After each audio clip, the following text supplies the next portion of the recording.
मला हे सगळं आयतं मिळालंय जणू. दादा, आयतं मिळाल्यानंतर व्हिडिओ बनवताना माहिती देता येत नाही, फक्त गाणं लावून असा रुबाब दाखवावा लागतो. मेहनतीनं कमवलंय म्हणून दाखवतोय. या ज्या सगळ्या गोष्टी आहेत तुम्हाला माझ्या व्हिडिओमध्ये दिसतात. माझ्या सगळ्या सगळ्या सिच्युएशनमधून तुम्हाला जे सांगायचा माझा प्रयत्न आहे ते म्हणजे फक्त आपल्या आईबापासाठी काहीतरी करून दाखवावं लागतं. समाज जो नावं ठेवतो आपल्या सगळ्यांना, आपल्या घरच्यांना, आपल्याला त्याच्या छाताडावर उभा राहून आपल्याला काहीतरी करून दाखवावं लागतं.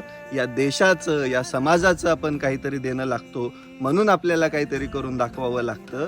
आणि ते करून दाखवणं म्हणजे काय? एक तर नाव कमवायचं काहीतरी चांगलं करून, नाही तर एक तर पैसा कमवायचा. आणि मला त्या दोन्ही गोष्टी कमवायच्या होत्या.